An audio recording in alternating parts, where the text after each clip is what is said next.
Hát bizonyára önök is hallották, hogy átalakul az M2. Na most hát valószínűleg, hogy a régi klasszikus mesék mellett készülnek majd újak is, mai színészek, celebek segítségével. Természetesen az első számú celebünket, Győzikét sem hagyhatjuk ki a mesemondás sorából, akinek állítólag Salgótarjánban koporsó üzeme mellett saját óvodája is van. Hát ő valahogy így mondaná a mesét. Jaj, ma babaim! Elgyanázom nektek a kedvenc mesémet. A Hófehérkéről és a 7 színes filmgyűjtő törpéről.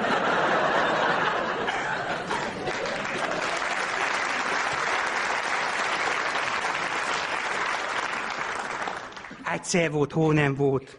A Salgótarjáni Tescón túl. Ott, ahol a győzikesó fénye kigyúl. Élt ottan egy öreg király, a lányával, Hófehérkével. Jaj, man, nagyon sukar volt ez a Hófehérke. Sukarabb volt, mint bejászony. Bőre fehér, mint a hó.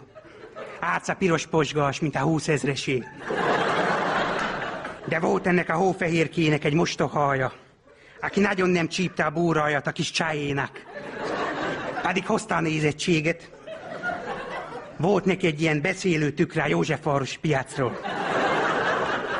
Hogy azt mondja, tükröm, gyanázzad már el nekem.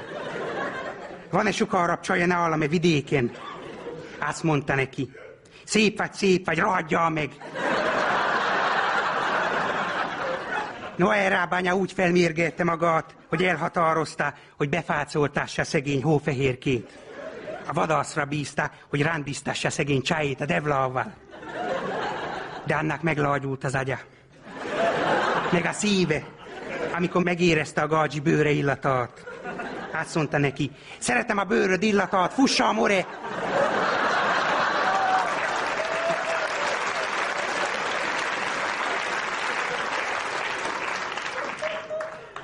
S kerázott is a csaje. Egyenest egy kis kunyhóig, ami egy szociális bérpecó volt. Ott látták a színes filmgyűjtő törpét. Hapci, Tudor, Viktórió, Kalman, Alejandro, Ronaldinho, meg a kis lakatos kuka.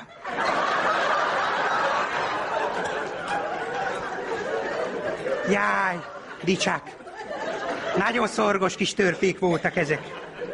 Amerre jártak, fölpattantak a csatornafedők. Görbültek a sinek, dicsák.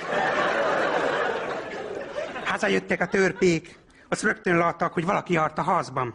Azt mondják, Tudor, dicsák, kijövett a kolbászomból. Azt mondja erre Alejandro, dicsák, ki játszott a hegedűmmel. Mire megszólalt Ronaldo is. Dikma more, kiköltött el a családi pótlékot. Azt mondta nekik erre a Hófehér Bula, jaj, ma babaim, csóró vagyok nagyon, nincs egy fillérem se, fogadjatok ma be engemet, én majd mosok rátok, takarítok, boldogat sütök, és cserébe néha sunázhattok is egy kicsit.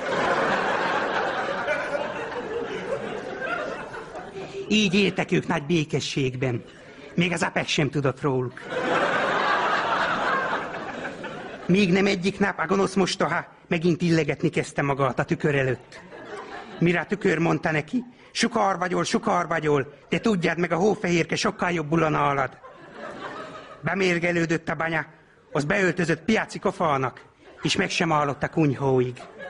No, azt elkezdte mondani, hogy 100 forinté kilóját az almának, 100 forinté kilóját az almának, meg hogy a hegyes erős csak egy 100-as.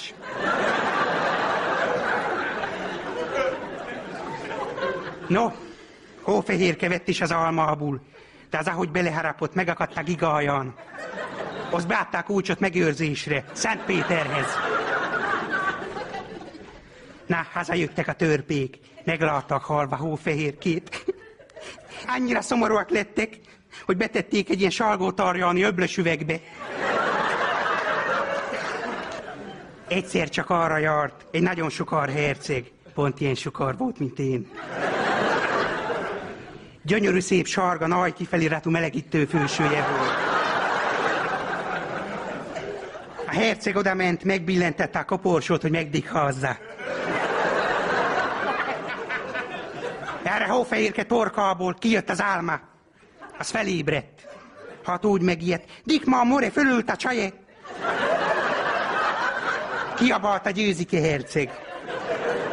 Már így hívtak. Rögtön beleszeretett a gadzsiba, mert olyan sukar volt. Azt megkérte a kezét, hogy szálljon ki a koporsóból. Mert le akarta venni a méreteit. Jó, így egymásba szerettek, gyorsan összeházasodták kint Kubába. Aztán világ körüli turnéra indultak a romantik együttessel. Azt addig éltek, amíg csak dicsek. Az én mesém is tovább tartott volna, ha hosszabb lenne.